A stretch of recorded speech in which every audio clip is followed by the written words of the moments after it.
Teman-teman, sekarang kita akan membahas metode yang kedua dari curve fitting, yakni interpolasi. Sebelumnya mohon maaf, ini slide-nya dalam bahasa Inggris. Ini slide yang saya pakai untuk mengajar di Texas State University ini dan belum sempat saya terjemahkan ke bahasa Indonesia. Semoga tidak ada masalah. Seperti kita diskusikan di part pertama dari subtopik curve fitting ini, bahwa ada dua metode dari curve fitting ini atau pencocokan kurva. Yang pertama adalah regresi, ini yang telah kita bahas di part-part sebelumnya. Terus yang kedua interpolasi, ini yang akan kita bahas di kesempatan ini. Kita menggunakan regresi kalau data-data yang ada itu mempunyai kesalahan atau noise, ya, sehingga regresi atau garis yang kita tarik itu tidak harus memotong setiap titik dari data yang ada, seperti tunjukkan di A ini. Sementara kalau kita yakin data-datanya itu precise, akurat, maka garis-garis yang kita tarik itu harus memotong tiap-tiap data, seperti tunjukkan di B ini, kalau kita gunakan interpolasi linear, terus C ini kalau kita gunakan interpolasi non-linear. Jadi di kesempatan ini kita akan membahas tentang interpolasi. Sebelumnya, tentu teman-teman pernah mendengar interpolasi dan ekstrapolasi, ya. Kalau interpolasi, seperti namanya inter, berarti kita mencari titik di antara dua data yang ada. Misalnya, datanya ini X1 dan X1 dan X2. Terus kalau ekstrapolasi, kita mencari data baru di luar dari data yang ada. Nah, di sini tunjukkan dulu ini garis yang berwarna merah. Jadi kalau misalnya datanya itu mempunyai batas X1, X2, terus nilainya itu Y1, Y2, kita mencari data misalnya untuk X yang lebih dari X2, misalnya X3 di sini. Jadi kira-kira misalnya X3 di sini itu Y-nya berapa ya? Nah, di sini kita melakukan ekstrapolasi. Pun juga ketika datanya misalnya ini X0 ini kurang dari X1, misalnya di sini, nah kita mencari kira-kira nilai Y-nya berapa kalau X0 gitu ya. Itu namanya ekstrapolasi. Oke, mari kita mulai diskusi tentang interpolasi ini. Tujuan dari interpolasi itu adalah memperkirakan atau memprediksi nilai di antara data-data yang ada. Data-data yang ada, seperti yang saya sebutkan di slide sebelumnya, itu adalah data-data yang akurat atau precise, ya. Jadi kita menganggap datanya itu tidak mempunyai kesalahan. Nah, ketika kita mengoleksi data atau mengambil data, entah itu dari eksperimen atau dari sumber lain, itu biasanya data-datanya discrete. Artinya dari X1 ke X2 itu dia mempunyai step, ya. Nah, misalnya kita ingin tahu nilai Y untuk X di antara X1 dan X2 itu berapa. Nah, di situ kita menggunakan metode interpolasi. Nah, metode yang paling umum dari interpolasi itu adalah interpolasi polinomial. Ya, nanti kita akan pelajari juga ini. Nah, bentuknya seperti tunjukkan di persamaan satu ini. Kita nanti konstruksi persamaan sehingga mengikuti persamaan satu ini, ya, dari data-data yang ada. Jadi fx sama dengan A0. A0 ini konstanta pertama ditambah A1 kali X ditambah A2 kali X kuadrat dan seterusnya sampai AN kali XN. Nah, rule of thumb-nya, rumus umumnya itu adalah kalau kita mempunyai data jumlahnya N plus 1, ya, maka akan ada satu dan satu persamaan ini unik, ya, polinomial ini unik, ordernya itu N yang melewati setiap titik, ya, setiap titik dari data itu. Nah, misalnya kalau kita mempunyai jumlah datanya 3, maka kita bisa konstruksi persamaan polinomial order 2, ya. Dan persamaan polinomial order 2 itu dia akan memotong setiap titik dari data itu yang berjumlah 3 data itu. Misalnya di gambar yang sebelah kiri ini. Di sini kita mempunyai dua data, ya. Artinya N plus 1-nya sama dengan 2. Nah, di sini kita bisa mengkonstruksikan suatu persamaan polinomial order n ya. Nah, di sini n-nya pasti sama dengan 1 ya.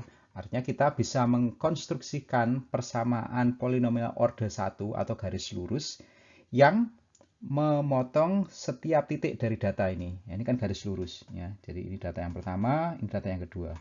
Kemudian yang bagian tengah itu kita mempunyai n plus 1 sama dengan 3. Kan kita mempunyai 3 data itu.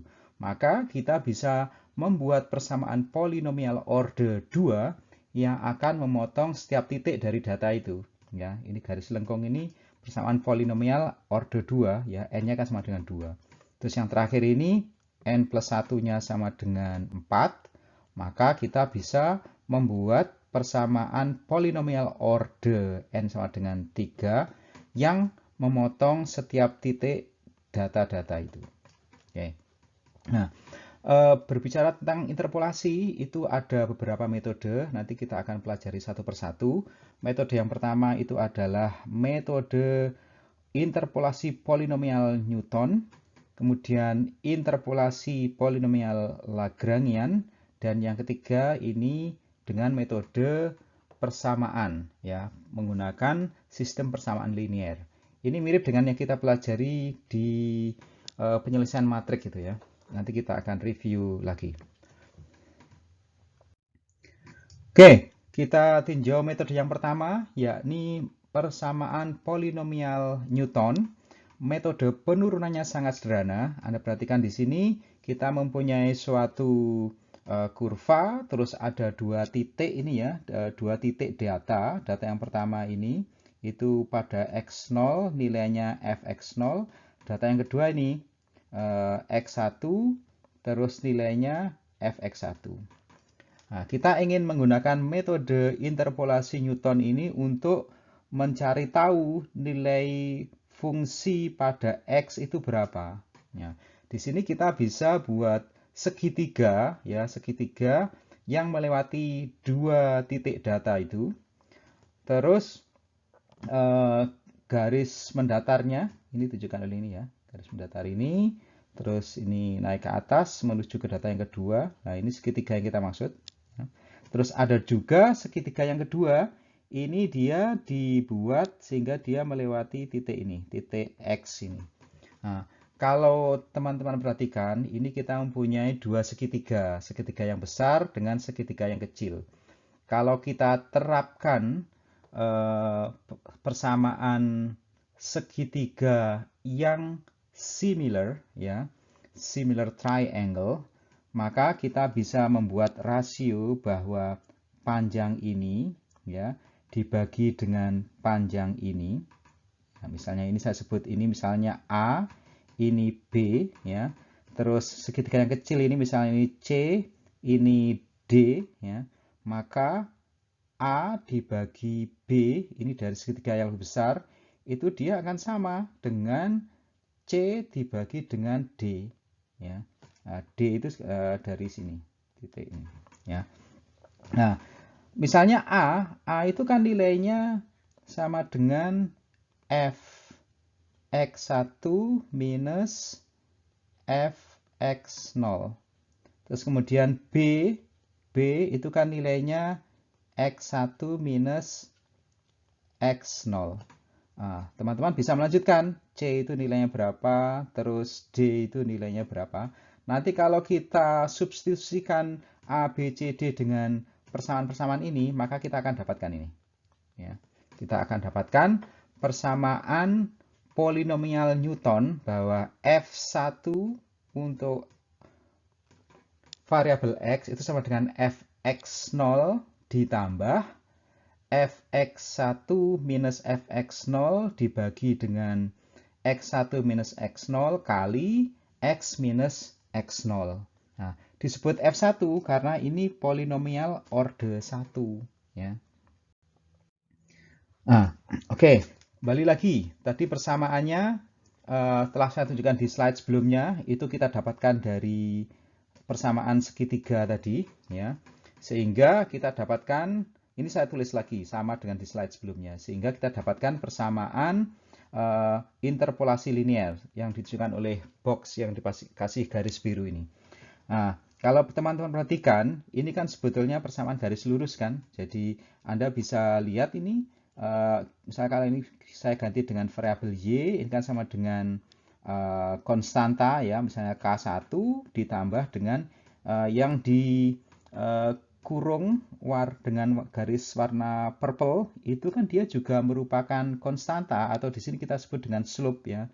Kalikan dengan ini persamaan yang baru ini. Ini variabel yang baru atau kita bisa tulis juga misalnya di sini kali X ya. X ini mewakili X minus X0. Nah, ini kan sebenarnya kan persamaan garis lurus dengan kemiringan M terus konstanta K1. Ya. Slope-nya ini kalau Anda lihat dari bentuk persamaannya itu dia merupakan beda hingga ya finite divided different ya. Jadi slope-nya kita dekati dengan perbedaan hingga di sini.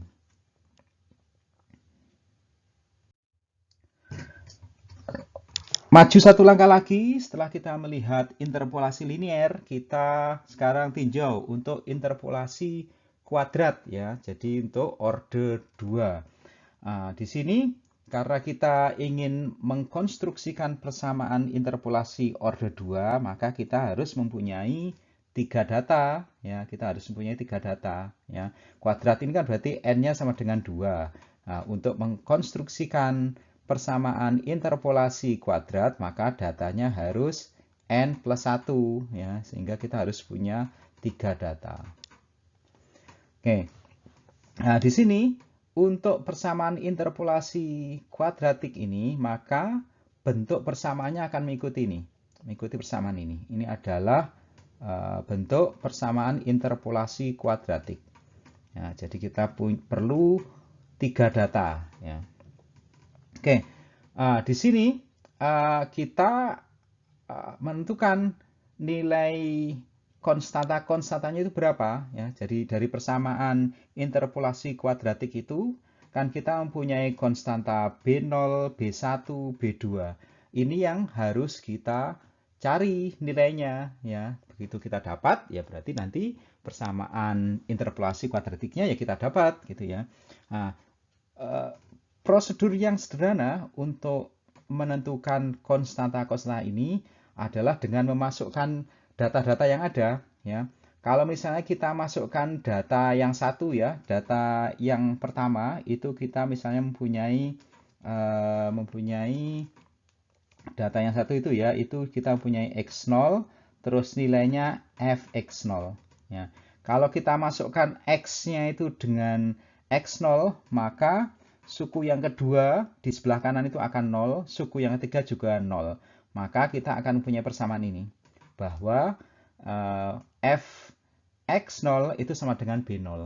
Nah, langsung kita dapatkan bahwa b0-nya itu adalah nilai fungsi saat x sama dengan x0. Kemudian bergerak satu langkah lagi kita bisa cari nilai b1-nya ya, itu dengan menggunakan bantuan data x1. Ya, kalau kita masukkan data x1-nya, maka kita dapatkan persamaan ini.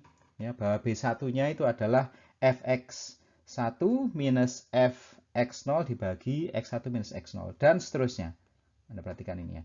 Nah, yang menarik di sini, ketika kita mencari B1, itu kita perlu data fx0 kan. Nah, itu kita sudah dapatkan dari langkah sebelumnya, atau ini dari data yang ada ya.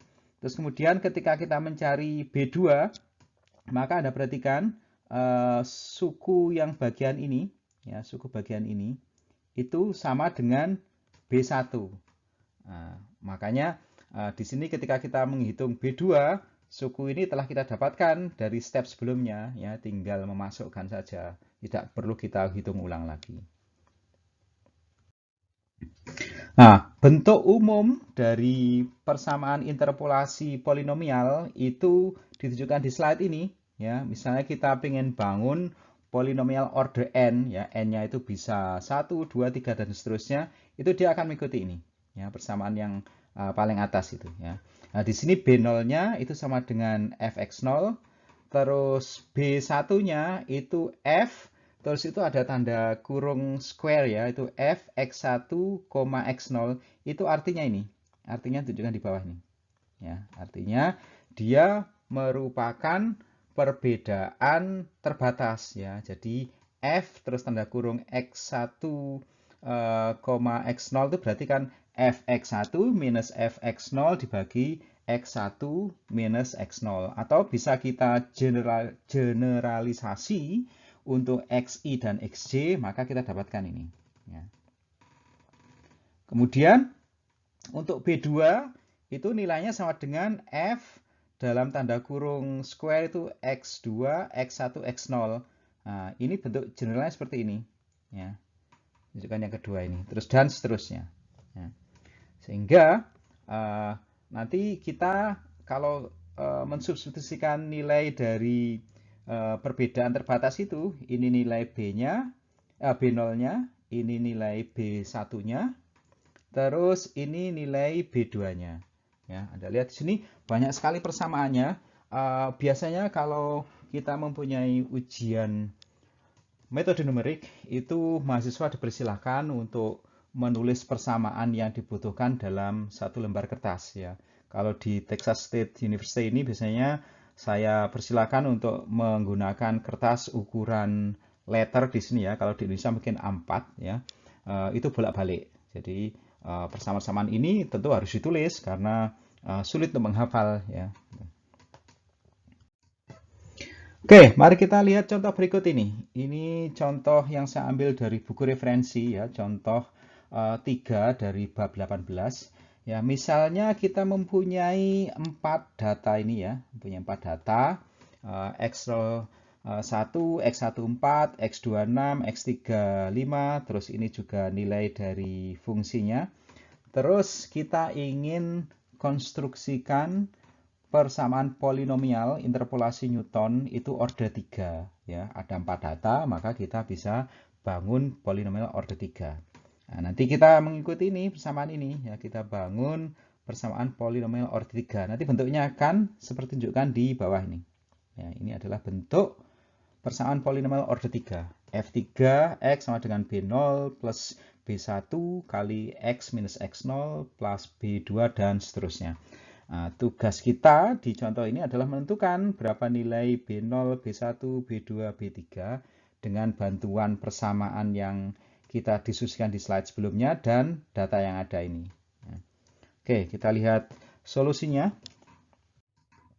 Persamaannya saya tulis lagi di bagian atas ini. Terus di kotak kuning ini adalah persamaan-persamaan yang kita perlukan untuk menghitung konstanta B0 sampai B3. Sekali lagi, data ini sama dengan data yang sebelumnya. Ya. Terus data ini sama dengan data B1. Terus data ini, ya, data ini itu sama dengan B2 ya. Jadi artinya kita nggak perlu hitung ulang lagi ketika menghitung B1, B2, B3 dan seterusnya.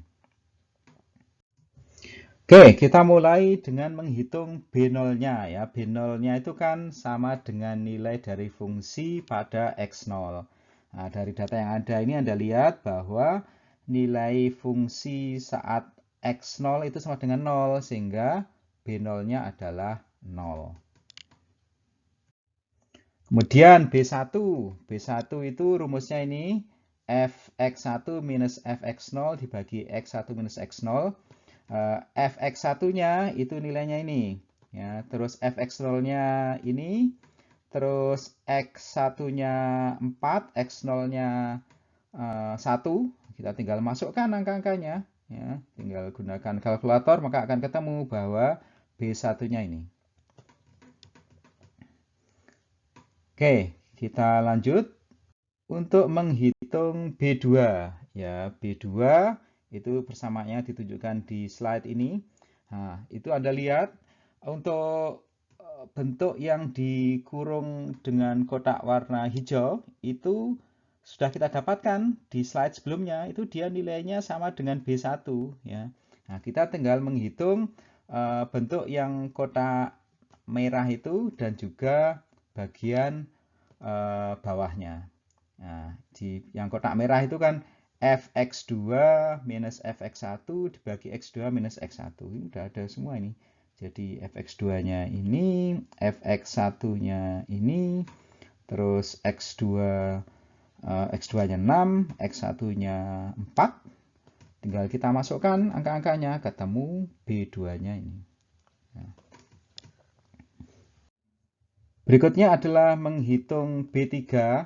Ya, mirip dengan saat kita menghitung B2, satu suku atau bentuk di B3 ini sama dengan nilai dari B2. Ini yang dikasih kotak warna hijau ini ya. Ini nilainya telah kita dapatkan di slide sebelumnya. Ya, ini dia nilai dari B2. Kita tinggal menghitung suku atau bentuk yang diberi kotak warna merah itu. Ya, kita perlu fx3, fx2 dan seterusnya. Kalau kita masukkan data-data ini, ya, maka kita akan ketemu suku yang diberi kotak warna merah itu ketemu ini 0,2027326. Nah, perlu saya kasih tahu ke teman-teman bahwa ketika kita melakukan proses perhitungan di metode numerik, entah saat kita melakukan metode interpolasi atau kita menggunakan perhitungan metode regresi dan seterusnya, jangan melakukan pembulatan di saat melakukan proses perhitungan. Ya, baik di Gauss-Seidel saat melakukan iterasi, ketika di tengah-tengah iterasi itu jangan melakukan pembulatan atau rounding. Ya, lakukan rounding atau pembulatan di nilai akhir. Ya. Kenapa? Karena rounding itu kan mempengaruhi error. Ya. Jadi ketika kita rounding atau membulatkan angka ini misalnya menjadi 0,2, maka nanti hasilnya bisa berbeda, ya, terutama kalau kita melakukan iterasi berkali-kali. Ya. Nah, itu kita telah membahas tentang rounding, terus significant feature itu di bab 2. Silahkan direview lagi kalau sudah rada-rada lupa ya. Kalau misalnya kita mempunyai angka ini, maka kita di sini mempunyai significant feature jumlahnya 1, 2, 3, 4, 5, 6, 7, 8. Jadi di sini kita mempunyai 8 significant feature. Semakin banyak jumlah significant feature-nya itu semakin akurat, tapi tentunya kita perlu effort lebih ya untuk melakukan perhitungan. Oke, setelah kita dapatkan nilai dari yang bentuk kotak merah, terus kotak hijaunya dari slide sebelumnya, kita bisa kombinasikan untuk menghitung B3. Nah, di sini kita dapatkan B3-nya ini 0,0078655529. Ya. Oke, kita dapatkan B0, B1, B2, B3 ya. Ini kalau kita kumpulkan ini konstantan yang telah kita dapatkan. Oke. Sehingga bentuk persamaan polinomial Newton, metode Newton, order 3 itu seperti ditunjukkan di slide ini yang diberi kotak warna merah ini. Ya, jadi ini adalah persamaan polinomial Newton order 3 yang dibentuk berdasarkan 4 data ini.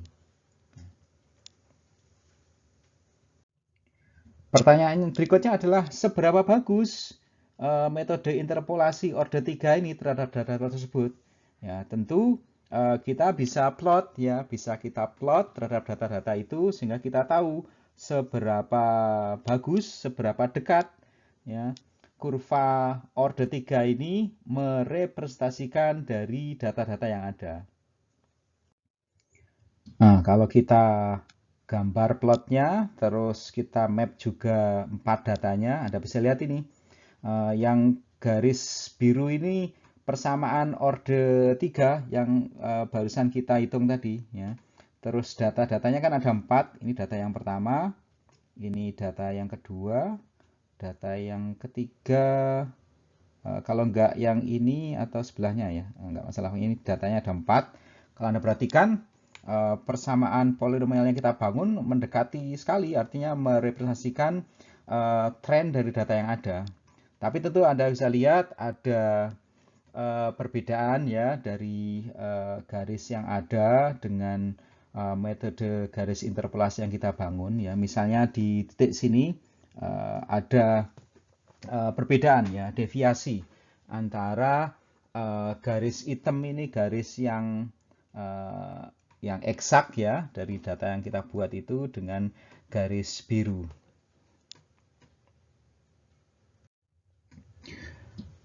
Berikutnya adalah memperkirakan error dari metode interpolasi polinomial Newton ini. Nah, kini kita bisa gunakan bantuan Dirac-Taylor. Karena apa? Bentuk-bentuk polinomial interpolasi polinomial yang kita diskusikan di slide-slide sebelumnya itu dia mirip dengan Dirac-Taylor ya, mirip dengan Dirac-Taylor sehingga kita bisa gunakan bantuan Dirac-Taylor ini untuk memperkirakan errornya. Nah, ketika kita membahas Dirac-Taylor di bab 3 atau 4 ya, itu kan kita mempunyai persamaan untuk memperkirakan errornya, truncation errornya. Nah, di sini ini persamaan yang digunakan untuk memperkirakan truncation errornya. Dia fungsi dari besi ini ya, terus nilai dari besinya itu antara xn dan xn plus 1. Nah, nanti dengan bantuan persamaan atau Dirac-Taylor ini kita bisa memperkirakan bahwa truncation errornya itu mengikuti persamaan yang ini. Jadi kalau kita mempunyai bentuk polinomial order n, itu kira-kira errornya bisa dihitung dari ini. Ya. Metode yang kedua dari polinomial interpolasi ini adalah mengikuti metode Lagrange. Nah, metodenya itu sebetulnya mirip dengan metode Newton, hanya di sini konstanta-konstanta yang dihitung itu tidak menggunakan beda hingga ya. Kalau teman-teman nanti berkecimpung di bidang pemrograman, salah satu strategi yang harus kita hindari saat menulis pemrograman itu adalah membuat sekecil mungkin operasi pembagian ya. Kalau bisa itu yang penjumlahan, pengurangan ya, karena operasi pembagian itu memerlukan waktu yang sedikit lebih lama dari prosesor untuk melakukan atau mengeksekusi operasi tersebut. Oke, kembali lagi ke metode Lagrange ini. Persamaannya ditunjukkan oleh slide ini bahwa untuk persamaan polinomial order n ya, ini fn itu sama dengan ini tanda penjumlahan ya, sum ya, penjumlahan dari i-nya itu mulai 0 sampai n dari li kali f xi ya. Nah, di sini i-nya mulai 0 sampai n. Jadi itu penjumlahan ya. Jadi kalau misalnya i-nya 0, n-nya 1, berarti ya kita mulai dari 0. Jadi L0x kali fx0 terus ditambah L1x kali fx1. Nah, nilai dari LI-nya itu ya, masing-masing dari LI-nya itu dihitung mengikuti tanda ini. Masih ingat arti tanda ini di kalkulus? Itu kan huruf Yunani, huruf besar dari pi ya. Nah, dia itu artinya perkalian ya, product of ya. Jadi kalau misalnya ya kita punya tanda pi ini misalnya mulai dari J sama dengan 0, terus ininya 1. Nah, di sebelah ini juga penting, ini untuk J tidak sama dengan 1. Jadi kita harus menghilangkan jika J-nya 1 ya. Oke, mungkin saya ubah ini J-nya dari 0 sampai 2 ya. Nanti supaya kita tahu bahwa untuk J-nya 1 itu tidak kita ikutkan. Berarti sama dengan, kalau kita ikuti persamaan itu berarti X minus ya, mulai J-nya 0 berarti X0 dibagi dengan I-nya itu 1 ya misalnya. Jadi kita hitung untuk L1 ya. Nah, jadi ini X1 minus X0. Kalikan lagi ya, kalikan lagi untuk J2 karena kita tidak mengikutkan untuk J-nya 1. Berarti untuk J-nya 2 berarti kali X ya. Kali X minus X2 ya dibagi dengan X1 minus X2. Nah, seperti ini ya. Kalau misalnya sampai 3 ya berarti tambah lagi ya. Misalnya sampai 3 berarti nanti suku berikutnya X minus X3 dibagi dengan X1 minus X3. Nah, 3 suku ini kita kalikan semuanya ya, kita kalikan dengan di bawah ini. Itu arti dari tanda pi itu ya, itu perkalian dari masing-masing sukunya. Nah, ini bentuk-bentuk polinomial metode Lagrange untuk orde pertama ya. Kalau Anda masukkan tadi rumus tadi nanti akan ketemu ini. Ini untuk orde yang pertama. Oke. Terus ini untuk orde yang kedua. Dan seterusnya ya. Nah, errornya ya, kesalahan dengan metode Lagrange itu mengikuti persamaan ini ya. Nah, ini adalah representasi dari polinomial interpolasi metode Lagrange ya. Agak rumit tapi teman-teman bisa lihat satu persatu ya. Ini garis yang pertama ini adalah ini ya, ini yang pertama. Ini melambangkan suku pertama dari metode Lagrange. Terus ini melambangkan suku yang kedua, terus ini melambangkan suku yang ketiga. Nah, kalau dijumlahkan itu hasilnya garis hitam ini ya. Oke, sekarang mari kita lihat contoh berikut ini. Saya ambil dari contoh ke-6 bab 18 dari buku referensi. Gunakanlah polinomial interpolasi metode Lagrange dari orde pertama dan orde yang kedua untuk menghitung F2 dengan data yang ditunjukkan di bawah ini ya. Kita mempunyai 3 data set ya. X0 1, X14, X26, dan ini adalah nilai dari fungsi-fungsinya. Oke, kita lihat solusinya. Untuk orde yang pertama, ini adalah rumusnya ya. Rumusnya, Anda lihat X minus X1 dibagi X0 minus X1 dan seterusnya. Kita bisa masukkan datanya satu persatu ya. X1-nya 4, Fx satunya 1,386 dan seterusnya. Nah, nanti kalau Anda masukkan untuk X nilainya 2 ya, untuk ini nilainya 2 ketemu ini ya. 0,4620981. Terus untuk orde yang kedua, rumusnya juga tunjukkan ini. Sekali lagi, Anda tidak harus menghafal ya. Anda cukup tulis atau mungkin dosen Anda membolehkan ujian open book ya, sehingga Anda bisa buka buku langsung terus mencari rumus yang sesuai. Yang penting Anda tahu maksud dari X1, X0 dan seterusnya itu ya. Nah, sama kalau kita masukkan angka-angkanya terus X-nya diganti dengan 2 ketemu ini 0,5628444 ya. Metode interpolasi yang terakhir itu adalah metode interpolasi dengan sistem persamaan linier. Nah, dua metode yang sebelumnya, yaitu metode Newton dan metode Lagrange, itu tidak memungkinkan kita untuk mendapatkan persamaan polinomial yang populer seperti tunjukkan seperti ini ya. Nah, bahwa fx sama dengan A0 ditambah A1x ditambah A2x kuadrat dan seterusnya ya. Tetapi dia menunjukkan persamaan order 1, 2, 3 dengan bentuknya masing-masing ya. Nah, di sini kalau kita mempunyai data n plus 1 ya, maka tadi dari dua metode tadi kita akan bisa membuat interpolasinya order n. Nah, kalau kita menggunakan sistem persamaan linier untuk interpolasi ini, jika kita mempunyai datanya itu n plus 1, maka jumlah koefisien yang bisa kita tentukan itu ya n plus 1 ya. Sama kayak di kalkulus, kalau kita mempunyai 3 persamaan, maka biasanya ada 3 variabel yang diselesaikan. Nah, di sini kalau kita mempunyai n plus 1 data, kita bisa bentuk persamaan polinomial konvensional itu dengan jumlah konstanta n plus 1. Ya, sebetulnya ordernya juga order n ya, karena yang plus 1 ini dia ini untuk A0 ini ya. Oke, kita lihat metode penyelesaiannya.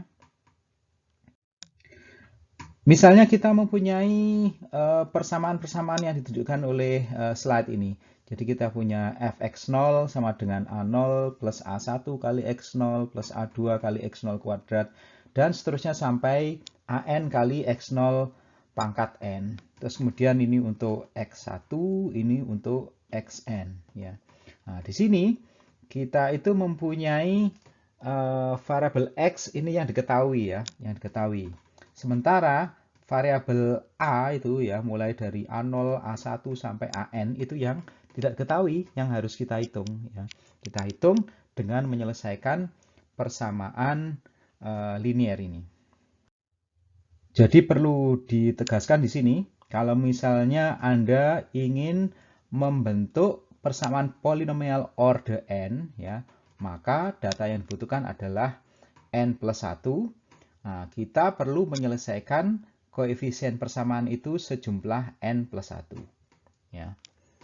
Kemudian, kalau kita mempunyai data yang cukup, ya, paling sedikitnya n plus 1, maka kita bisa membuat atau membangun suatu sistem persamaan linear ya, dengan memasukkan nilai-nilai itu, nilai x dan nilai fx-nya.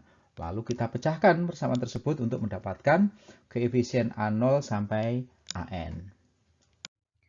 Oke, mari kita lihat contoh ini untuk memberikan pemahaman yang lebih jelas. Kita mempunyai dataset, jumlahnya 3 data ini ya, x0, x1, x2. Terus nilai dari x-nya juga ada di sini semua. Terus kita ingin mengkonstruksikan persamaan polinomial order 2 ya. Jadi order 2-nya ditunjukkan ini bahwa f2x sama dengan A0 ditambah A1x ditambah A2x kuadrat. Ya, kita ingin tentukan berapa nilai dari A0, A1 dan A2. Nah, kalau kita bangun persamaannya dengan memasukkan masing-masing data ini ya. Maka kita akan dapatkan ini. Dari data yang pertama, kita dapatkan persamaan ini. Data yang kedua, ini. Data yang ketiga adalah ini. Jadi kita punya 3 persamaan dengan 3 variabel yang tidak diketahui. Ini A0, A1, dan A2. Nah, itu kan sistem persamaan linear yang kita telah pelajari metode untuk penyelesaiannya di bab-bab sebelumnya. Ya. Oke, kalau misalnya kita gunakan metode eliminasi Gauss, maka kita akan tujuannya membentuk matriks segitiga atas. Ya. Nah, itu bisa kita selesaikan. Ya. Sekali lagi, kalau Anda sudah rada-rada lupa, metode eliminasi Gauss, metode Gauss-Seidel, and so on, silahkan di-review di bab-bab sebelumnya. Nah, ini nanti bisa kita pecahkan sehingga akan dapatkan ini, nilai dari A0, A1, dan A2. Kalau kita masukkan ke persamaan polinomialnya akan ketemu ini. Ya, bahwa fx itu sama dengan minus 0,6696 plus 0,72146x minus 0,0519x kuadrat. Satu tambahan catatan yang ingin saya sampaikan di sini adalah bahwa interpolasi itu tidak sempurna. Ya, misalnya kalau Anda lihat di gambar ini, kita mempunyai kurva sebenarnya ini direpresentasikan oleh garis warna hitam. Kalau kita gunakan interpolasi, Anda lihat dia tidak akan memotong atau melewati garis hitam secara sempurna. Ya, itu kalau kita gunakan interpolasi. Terus kalau Anda perhatikan ekstrapolasi ini justru lebih berbahaya lagi ya, lebih jelek lagi. Kalau misalnya kita ingin menginterpolasi nilai misalnya x3 ya, x3-nya di sini. Padahal nilai sebenarnya dari x3 itu kan ini. Nah, tapi kalau kita ekstrapolasi, ini ketemunya malah di sini ya. Jadi sekali lagi interpolasi membantu kita untuk mendapatkan nilai tengah-tengah, tetapi tentu ada errornya di sana. Terus ekstrapolasi kalau kita lakukan dengan tidak hati-hati, itu hasilnya bahkan lebih jelek lagi. Demikian kita telah menyelesaikan pembahasan tentang interpolasi. Semoga bermanfaat.